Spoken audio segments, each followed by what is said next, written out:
দর্শক বন্ধুরা, রোববারের সকালের টিফিন চিট্টি চিলা। আজকে ভেবেছিলাম পরোটা, ঘিয়ের পরোটা কিংবা লুচি করব।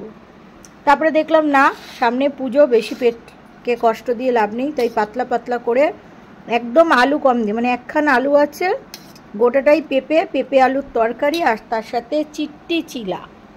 এটাই হচ্ছে ব্রেকফাস্ট।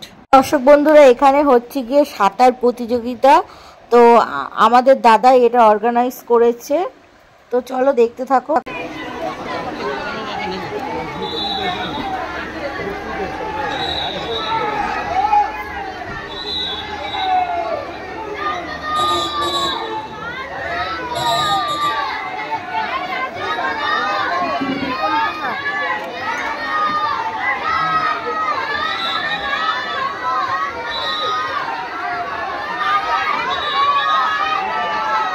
এ আসবে মনে হচ্ছে, ও এসে যাবে, তাড়াতাড়ি তাড়াতাড়ি তাড়াতাড়ি।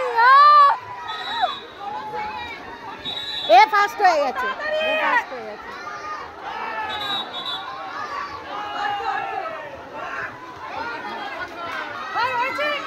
বাবা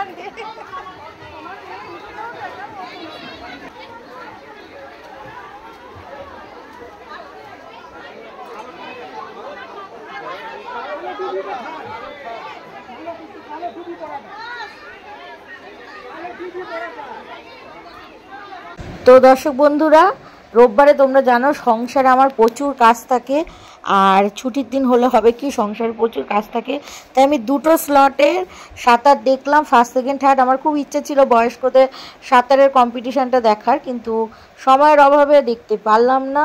তো বাড়িতে এসে রান্না করতে। দর্শক বন্ধুরা, আজকে দুপুরে লাঞ্চ মেনু হয়েছে, আজকে 14 শাক হয়েছে, এর মধ্যে একটু মূলো দিয়ে দিয়েছি। বাবা 14 শাক বাজার থেকে কিনে এনেছিলাম, সব ঘাস পাতা অনেক কষ্ট করে বেছে 14 শাক, ঠিক আছে। আর এখানটা হচ্ছে থোড় ভাজা সেই সাথে, আর এখানে হচ্ছে পাঁচমিশালি তরকারি। এর মধ্যে যে কত কিছু আছে সে মানে বলে বোঝানোর নেই, ঠিক আছে।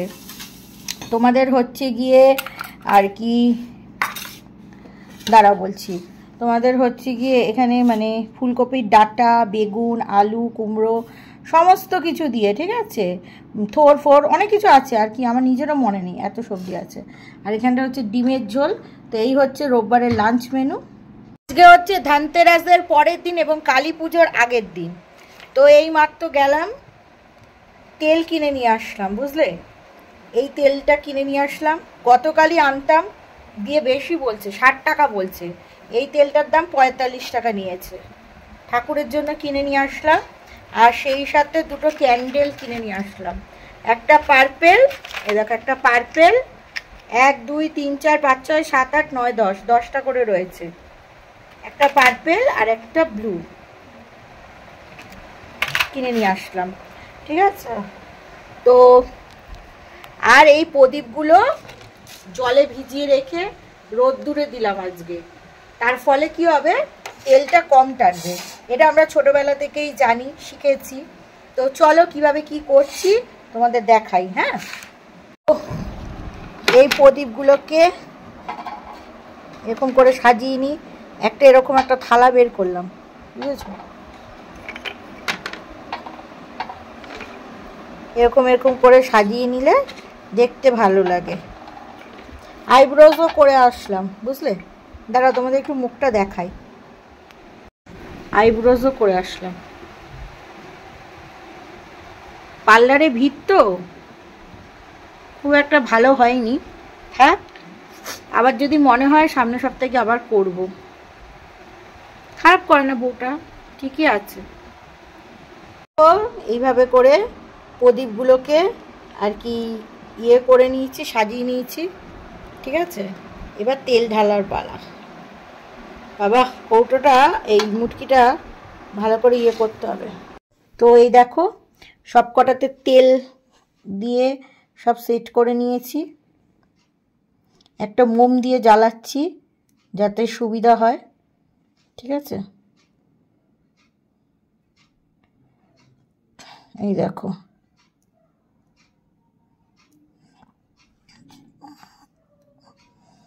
এবার মোমবাতি প্রতিযোগিতায় আমি কিছু হতে পারিনি, জানো, মাত্র 3খানা মোমবাতি জ্বালিয়েছি। কি লজ্জার কথা, লোকে 10টা করে জ্বালালো। হ্যাঁ, আরে সবাইকে আর সব কাজে পারদর্শী হয় গো। এই থালাটার মধ্যে করলে কি হলো বলো তো, এই থালাটার মধ্যে মোমের ইয়েটা পড়লো, তারপরে ধরো প্রদীপের তেল ঠেল পড়লে এই থালাটার মধ্যে পড়বে, একটা থালা মাজলে পরিষ্কার করলেই হয়ে যাবে। এ তো যত ঢং চঙের কাজ করব তত আমাকেই করতে হবে সব কাজ, ওই জন্য সেভাবে বুঝে করতে হবে। দেখো অ্যামাজনে কিন্তু জলপ্রদীপ, অ্যামাজন বলো মিশো বলো, জলপ্রদীপ উঠেছে, কিন্তু এই প্রদীপের সৌন্দর্য কেউ নিতে পারবে না বস, কেউ না। এটা তোমরা মানো তো, আমি জানি তোমরা মানো। তো ও বাবা, দাঁড়াও, এইটাকে একটু জ্বালাতে হবে, হাত পুড়ে না যায়। এই আবার ছোটোবেলায় তো আমরা নিজেরা হাতে তৈরি করতাম গো, তখন তো অত মোবাইল টোবাইল ক্যামেরা ছিল না, তখন কত কত প্রদীপ তৈরি করতাম, শুধু কি আর 14টা করতাম গো।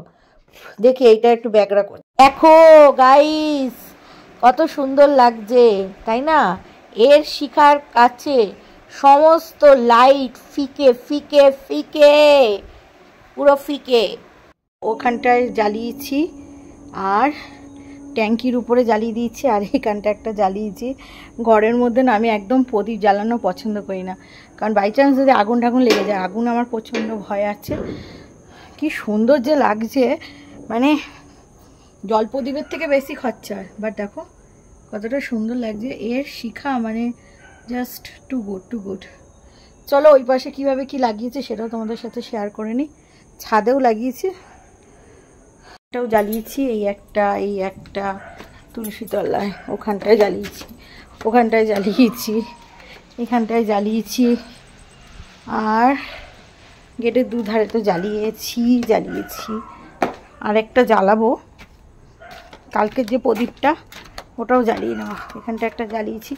এটা ভাবছি কেউ তুলে নিতে পারে, এই প্রদীপটা এখান থেকে সরিয়ে নিই, চোখের সামনে রাখাই ভালো, বলা তো যায় না। এটা এখানটায় থাক, ছেলে পেলেগুলো খুব বদ মনে হচ্ছে, উড়িয়ে দেবে, নিবি দিতে পারে, ছোট পাচ্ছিল তো,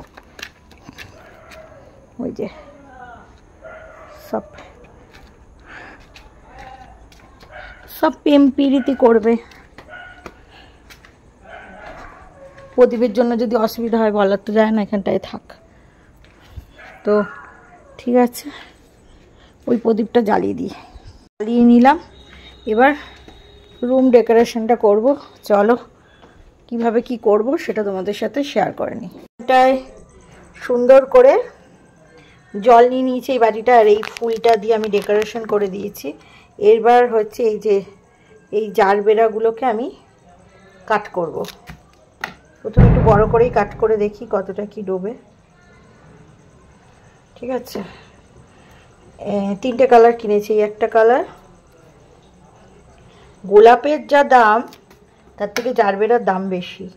তো আমার যেহেতু বাটিটা ছোট, তাই গত বছর প্রচুর ফুল কিনে নিয়েছিলাম, যেমনটা পয়সাও গিয়েছিল সেরকমটা জাবরাও হয়ে গিয়েছিল। তো এই বছর সেই ভুলটা আমি করিনি। ঠিক আছে, আমি এটা মিডিলে রাখতে চাই, এইটা এরকম রাখতে চাই। ঠিক আছে, এরকম রাখতে চাই, কিন্তু এটা জানি থাকবে না, তো এটার একটু কাটিংটা একটু করে দিই, বুঝলে। ও ঠিক এইরকম লাগছে। হ্যাঁ, কেমন লাগছে তোমরা জানাবে, আমার তো খুব ভালো লাগছে। ঠিক আছে, কিছু কিছু মোমবাতি নিভেও গেছে, এইগুলোর কোয়ালিটি তো অতটা ভালো হয় না, আবার একটু জল পড়লে নিভেও যায়, তারপরেও দেখতে ভালো লাগছে, তাই নয় কি। ওই ক্যান্ডেলটা যেহেতু নিভে গেল, তো দেখো তোমাদের সামনে আরেকটা ক্যান্ডেল আমি জ্বালাই। ইয়েস, ও ইয়ে, এগুলো খুব সফিস্টিকেট ভাবে করতে হয়, বুঝলে তো।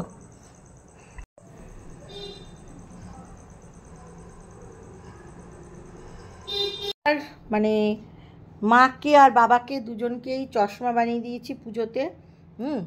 দুজনকে দুটো চশমা।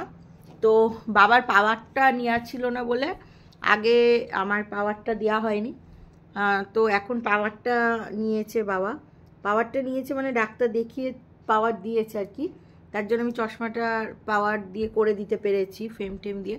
পুরোটাই নতুন এসছে, মাকেও করে দিয়েছি পার্পেল কালার। তো বাবাকে একটা নীল শেডে দেখিয়েছিলাম, তো সব কিছু দেখার পরে বাবার এইটাই পছন্দ এসছে, তো তো সেই কারণে এটাই বানিয়ে দিয়েছি।